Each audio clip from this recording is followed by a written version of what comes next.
Cek cek cek cek cek. Halo sobat nih, kita gas lagi dah Shenlang ya. Dan seperti biasa juga tolong dibantu komen dan juga tolong dibantu like. Tolong komen like aja lah, nggak usah macem-macem, komen aja, like aja, terserah mau komen apa. Yang penting ada komennya. Satu orang satu komen lah, biar mantap. Oke, yuk langsung aja gaskan. Preview sedikit dari part sebelumnya. Saat ini Shenlang dia mencoba untuk dapat dijebak oleh keluarga Song dan juga Tuan Kota. Bahkan saat ini mereka juga menyaksikan menghadirkan para saksi untuk dapat memberatkan tuduhan kepada Shenlang yang telah melakukan aksi yang tidak terpuji, membuat seseorang sampai harus meningsoy. Dan itu adalah sesuatu yang sangat-sangat jahat. Tapi di sini sebuah plot twist pun terjadi ketika orang tua dari bocah itu justru malah menuduh ini semua bukan dari Shenlang, tapi ulah dari suaminya sendiri, yang tentunya hal ini mengejutkan bagi mereka semua. Padahal sebelumnya opini pun digiring agar ini semua disalahkan kepada Shenlang. Dan mendengar apa yang diucapkan oleh orang tua itu tentunya membuat si bandit dan juga Tuan Kota mereka pun bingung, karena ini tidak sesuai dengan rencana mereka. Bahkan saat ini orang tua ini dia pun menuduh kalau putranya ini kenapa karena ulah dari suaminya sendiri. Dan itu tentunya membuat mereka pun jadi bingung dengan apa yang diucapkan oleh orang tua itu. Bahkan saat ini si bandit dia pun mencoba untuk memberikan sebuah alasan kepada orang tua ini. Jika saja orang tua ini ditekan oleh pihak tertentu, maka katakan saja, dan Tuan Zhang pasti akan membela rakyat miskin, ucap dari orang tua ini. Tapi apa yang diucapkan oleh si bandit tua justru itu adalah sesuatu yang membuat Tuan Kota dan juga bocah Zhang mereka pun tahu kalau ini adalah sebuah pernyataan yang blunder, karena yang mereka tahu Tuan Zhang Chong dia akan selalu membela rakyat miskin, walaupun dia bisa mengabaikan para bangsawan tapi tidak dengan rakyat miskin. Dan jika rakyat miskin itu justru malah menyudutkan pihak mereka, ini justru malah akan membuat mereka ada dalam posisi yang tidak diuntungkan, pikir dari bocah Zhang itu. Dan ternyata itu benar adanya, karena di sini wanita tua itu dia pun menghampiri Tuan Zhang dan dia juga memohon dan juga meminta sebuah keadilan untuk putranya. Dan itu tentunya membuat Tuan Zhang Choi dia pun mengatakan, coba katakan apa yang sebenarnya terjadi, ucap dari orang tua ini, hingga membuat wanita tua ini dia pun mengatakan dan juga menceritakan kalau sebelumnya putranya ditendang oleh suaminya sendiri hingga berakhir bijinya hilang satu. Dan dokter Kota mengatakan kalau putranya memang saat ini nggak bisa lagi memiliki seorang keturunan, tapi nggak sampai harus mengancam nyawa seperti itu. Tapi ketika dia telah kembali setelah dia merawat putranya pulang, dia pun mendapatkan sebuah kabar dari suaminya kalau saat ini putranya sudah tidak ada lagi. Dan ini adalah sesuatu yang sangat menakutkan bagi wanita tua itu. Bahkan di sini wanita tua ini dia juga mengatakan kalau suaminya pun meminta kepada dirinya untuk menuduh Shenlang yang melakukan ini semua. Dan suaminya juga mengatakan kalau sebelumnya Tian Heng dia meminta kepada diriku untuk mengatakan kalau ini semua adalah ulah dari Shenlang. Dan dia juga mengatakan selama Shenlang dia mendapatkan hukuman, maka suaminya akan menjadi Tuan Kota, ucap dari wanita tua itu yang mengejutkan bagi si bandit. Kenapa ini semua kok jadi dia yang dituduh? Dan tentunya itu membuat si bandit dia mengatakan kalau ini semua pasti adalah sebuah konspirasi yang dibuat oleh Shenlang, hingga membuat dirinya menuduh Shenlang telah melakukan hal yang tidak terpuji, ucap dari orang tua ini yang menuduh Shenlang melakukan ini semua. Dan itu membuat Shenlang dia pun pura-pura nggak tahu, dia pura-pura nggak mengerti tentang apa yang dibicarakan oleh orang-orang ini. Dan untuk Patwa Zhang Choi dia pun tahu kalau ini semua adalah sebuah konspirasi, dan dia meminta kepada Tuan Kota untuk segera menangkap si bandit besar itu, ucap dari Tuan Zhang Choi, yang membuat Tuan Kota nggak punya pilihan lain selain menangkap rekannya sendiri.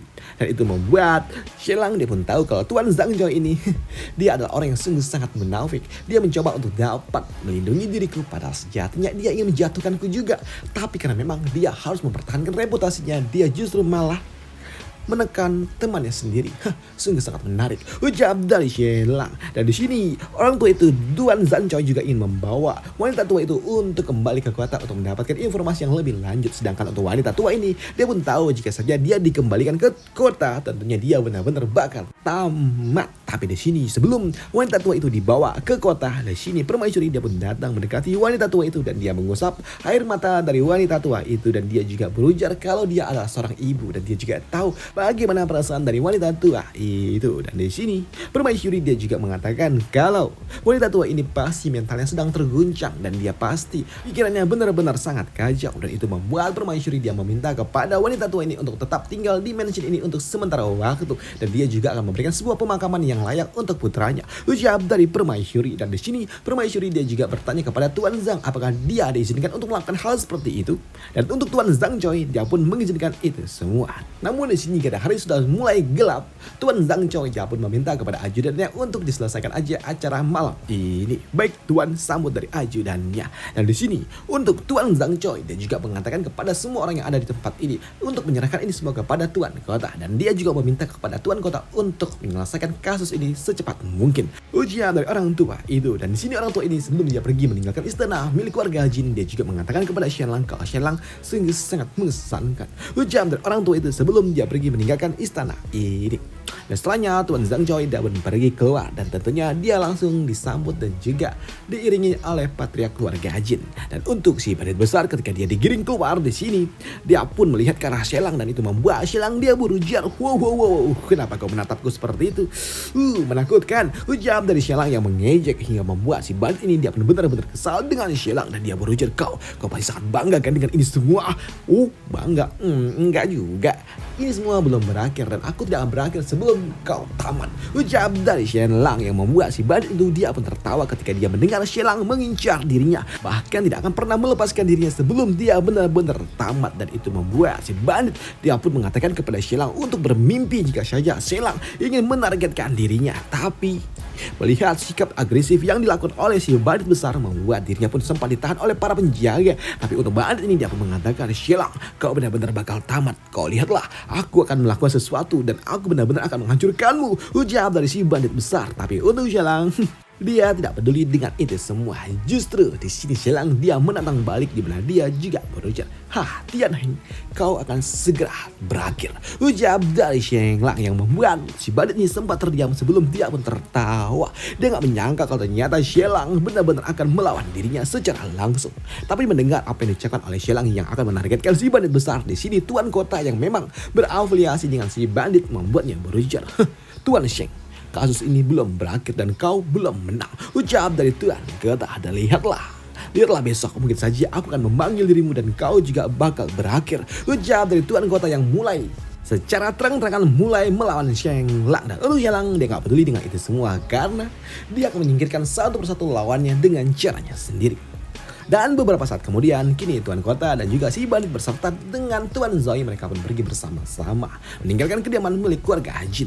Tapi di dalam perjalanan di sini, si bandit besar pada akhirnya pun dia pun dilepaskan dari ikatan yang membelenggu dirinya. Dan untuk Tuan Kota dia pun bertanya kepada Tuan Zhang Choi apa yang harus dia lakukan. Tapi di sini untuk Tuan Zhang Choi dia nggak peduli dan dia mengabaikan Tuan Kota hingga membuat Tuan Kota pun kembali bertanya kepada Tuan Zhang Choi dan lagi-lagi dia pun diabaikan. Tapi di sini untuk Tuan Zhang Choi dia pun juga bertanya kepada si bandit kenapa tiba-tiba saja dia datang dengan cara seperti ini dan siapa yang menyuruhmu melakukannya. Ucap dari Tuan Zhang Choi hingga membuat si bandit dia pun langsung berlutut dan juga mengaku kalau dia telah salah. Tapi di sini dia juga mengatakan kalau ini adalah sebuah kesempatan bagi dirinya untuk dapat menghancurkan warga Jin dan juga Shenlang. Harusnya ini semua akan berakhir dengan baik jika rencananya berjalan dengan lancar. Tapi sayangnya semuanya kacau. Bahkan saat ini si bandit pun dia menyarankan kepada Tuan Zhang Choi untuk melepaskan dan juga membebaskan wanita tua itu dari keluarga Jin. Dan jika saja mereka dapat membuat wanita tua itu mengubah kesaksiannya, maka mereka semua pasti bakal menang. Tapi mendengar apa yang diucapkan oleh si bandit besar membuat Tuan Zhang Choi dia berujar, kau sungguh sangat naif. Ujar dari Tuan Zhang Choi, di mana Tuan Zhang Choi dia juga mengatakan kalau si bandit ini adalah orang yang terlalu terobsesi, karena bagi mereka orang yang cerdas adalah orang yang dapat melihat 2-3 langkah ke depan, bukan cuma 1 langkah ke depan. Ujar dari Tuan Zhang Choi, dan apakah kau pikir kau bisa bermain dengan Shenlang dengan cara yang seperti ini? Tidak. Apakah kau pikir Shenlang akan melepaskanmu? Tidak. Dia tidak akan pernah berhenti sebelum kau benar-benar berakhir. Ujar dari Tuan Zhang Choi yang membuat si bandit ini dia pun shock. Dia nggak menyangka kalau ternyata dia telah kalah bermain dengan Shenlang. Dan untuk Tuan Zhang Choi dia pun naik kereta kuda dan dia juga berujar, pergi dan lenyapkan Tian Xishan. Aku harap kau masih punya waktu. Ucap dari Tuan Zhang Choi yang membuat mereka pun bingung dengan apa maksud dari Tuan Zhang Choi. Dan untuk Tuan Zhang Choi dia juga enggan dapat bertinggal bermalam di kota ini karena ini sungguh sangat menjijikkan. Ucap dari orang tua itu sebelum dia pergi meninggalkan tempat ini.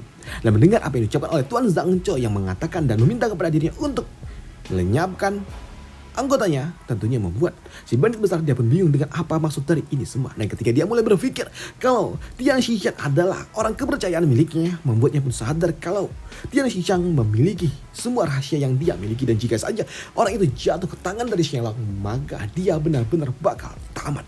Dan itu membuat si bandit pun langsung meminta kepada seluruh bawahannya untuk segera melenyapkan Tian Xishan. Ujian dari si bandit besar. Sedangkan di sisi lainnya saat ini di kediaman dari keluarga Jin saat ini, Shenlong dia pun meminta kepada Nona Mulan untuk ikut bersama dengan dirinya untuk menjalankan sebuah misi. Tapi di sini sebelum melakukannya, Shenlong juga bertanya kepada Nona Mulan apakah Nona Mulan itu jago dalam hal seni bela diri, apakah Nona Mulan jago dalam hal mengalahkan orang-orang kuat seperti Liu Yuyan, Zhang Jin ataupun Tiang Heng si bandit besar. Apakah Nona Mulan memiliki sebuah kapasitas untuk dapat mengalahkan mereka ketika mereka harus melawan satu lawan satu? Dan untuk Nona Mulan dia pun mengatakan ya tentu saja aku dapat melakukannya. Ucap dari Nona Mulan yang membuat Shenlong hilih. So jago bah, jawab dari Shenlong. Dan di sini Shenlong pun meminta kepada Nona Mulan untuk ikut bersama dengan dirinya pergi ke tempat di mana Tian Xishan berada. Dan untuk Nona Mulan dia pun setuju ikut bersama dengan Shenlong. Tapi sebelum mereka pergi di sini, Nona Mulan pun dia memanggil 3 bawahannya untuk ikut bersama dengan dirinya. Namun sebelum mereka pergi di sini, Shenlong pun mengatakan kalau dia nggak bisa naik kuda, jadi bolehkah aku nebeng? Ucap dari Shenlong. Dan untuk Nona Mulan dia pun langsung mengangkat Shenlong dan dia langsung melemparkannya di atas kuda. Dan kini mereka pun langsung melesat secepat mungkin ke tempat Tian Xishan berada. Sedangkan di sisi lainnya, di tempat yang Xishan tinggal saat ini, ternyata dia udah 3 hari tidak tidur. Dan di dalam hatinya saat ini dia merasa kalau dunia sudah benar-benar runtuh.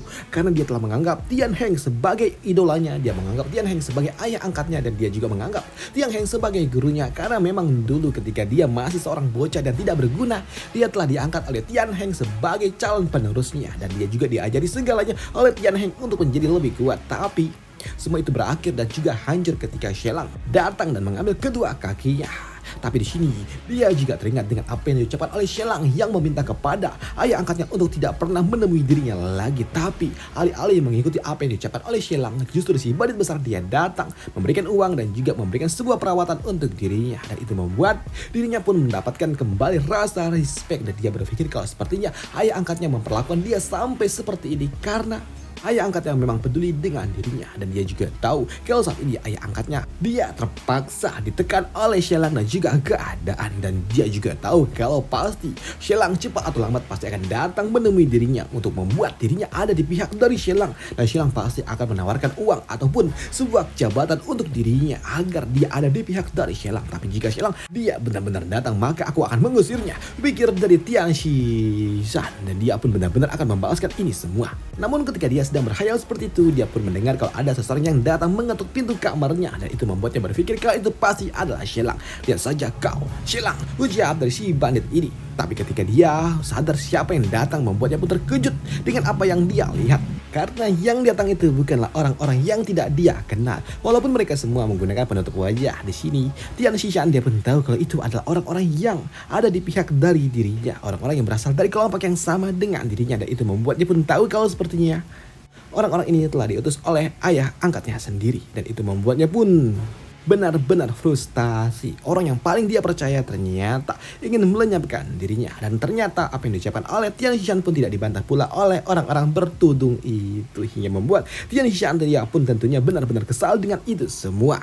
Tapi di sini Tian Xishan dia pun mengatakan jika saja orang-orang ini ingin mengambil dirinya maka lakukanlah, tapi tolong kedua orang tuaku tolong diamankan, ucap dari Tian Xishan. Tapi sayangnya orang-orang ini pun enggan melakukannya. Mereka mengatakan kalau mereka harus menyelesaikan ini semua sampai tuntas, hingga membuat Tian Xishan tentunya dia tidak dapat menerima itu semua. Dan dia pun mengatakan kalau orang tua yang gak salah apapun. Tapi di sini untuk orang-orang itu tidak peduli dengan itu semua. Bahkan saat ini mereka juga membawa kedua orang tua dari Tian Xishan ke hadapan dari Tian Xishan itu sendiri.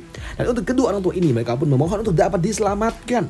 Bahkan jika mereka harus sekalipun maka tolong selamatkanlah putra mereka. Dan mendengar apa yang diucapkan oleh kedua orang tuanya tentunya membuat Tian Xishan dia pun hanya dapat pasrah ketika dia melihat kalau ternyata kedua orang tuanya enggak dapat lolos pula. Dan itu membuatnya pun benar-benar sadar kalau sepertinya dia benar-benar telah ditinggalkan oleh ayah angkatnya sendiri. Dan itu membuatnya pun tertawa frustasi. Dan dia juga mencoba untuk dapat melakukan segalanya, dan dia mencoba untuk dapat melawan dengan semua yang dia bisa. Tapi nyatanya ketika dia tidak bisa bergerak, tentunya itu tidak akan berguna bagi dirinya. Dan itu membuatnya pun sadar kalau apa yang telah dia lakukan dulu sebelumnya itu adalah sesuatu yang sangat-sangat salah. Karena saat ini dia bahkan tidak bisa menyelamatkan kedua orang tuanya. Dan dia pun berpikir, apakah ini yang dirasakan oleh Xie Lang sebelumnya ketika dia akan mengambil orang tua dari Shen Lang. Dan itu membuatnya pun benar-benar frustasi. Apalagi ketika dia melihat kedua orang tuanya bakal tapi sebelum orang tuanya dikek, di sini tiba-tiba aja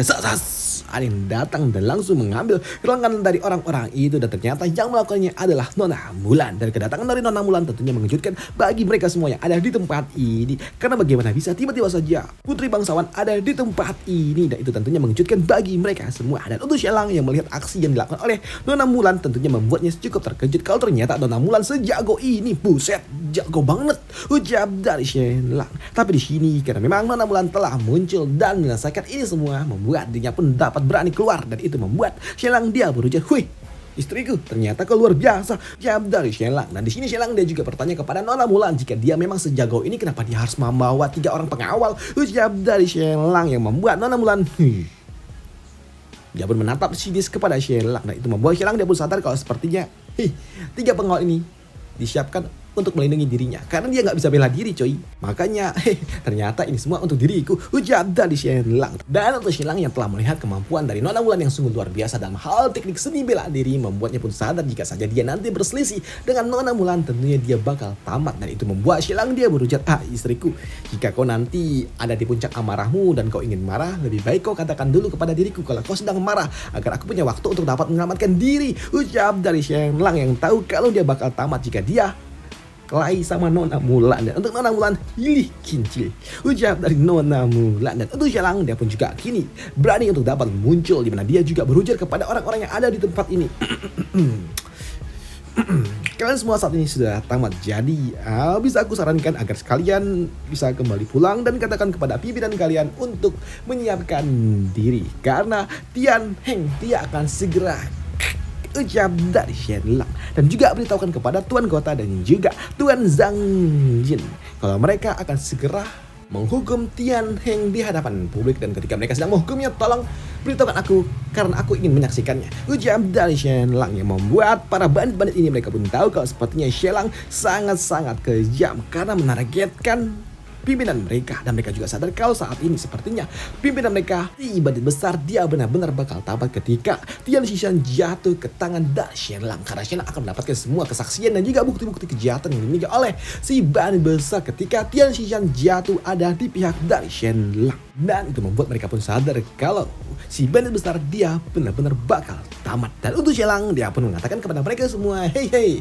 Tian Xishan saat ini ada di pihak dari diriku dan dia ada di bawah pelindunganku, dan kalian apakah tidak keberatan jika aku akan mengambilnya, ucap dari Xie Lang yang tentunya hal itu tidak mungkin dapat diterima oleh orang-orang ini. Dan untuk Xie Lang dia juga mengatakan, hei, ayolah, kalian semua nggak punya waktu untuk terus berada di tempat ini, dan jika kalian terus berada di tempat ini kalian semua bakal kek loh. Lihat itu tuh, lihat yang netes-netes, ucap dari Xie Lang. Dan aku sarankan kalian semua untuk segera pulang dan merawat diri, jika tidak kalian semua benar-benar bakal tamat, nggak punya waktu untuk dapat memulihkan diri, ucap dari Xie Lang. Hingga membuat para bandit-bandit ini mereka pun tentunya kesal dengan Xie Lang, dan mereka tidak punya pilihan lain selain mereka harus pergi dari tempat ini, karena ketika mereka melawan tentunya mereka juga tidak akan mungkin memiliki kesempatan, karena saat ini pasukan milik keluarga Jin ada bersama dengan Xie Lang. Dan itu membuat mereka pun memutuskan untuk mundur. Tapi ketika mereka ingin mundur, ternyata di luar sana kini pasukan milik keluarga Jin telah menunggu. Bahkan saat ini para pasukan bandit yang lainnya yang ada di tempat ini mereka semua juga udah di-kick yang ada di luar sana, dan hanya menyisakan orang-orang ini saja. Tapi sini Xie Lang pun meminta kepada pasukan keluarga Jin untuk membebaskan beberapa orang agar pesan yang dia kirimkan itu dapat sampai kepada si bandit besar. Dan apa yang akan selanjutnya terjadi? Apakah Xie Lang akan membuat Tian Xishan berada di pihaknya? Dan apakah Tian Xishan akan berada di pihak Xie Lang? Ataupun dia akan melawan Xie Lang? Akan kita bahas di part lanjutannya aja. Oke? Dan sampai jumpa di part lanjutannya. Bye. Thank you. Yang intinya saat ini Xie Lang berhasil menyelamatkan Tian Xishan dari tangan si bandit besar. Dan sampai jumpa di part lanjutannya. Bye. Thank you.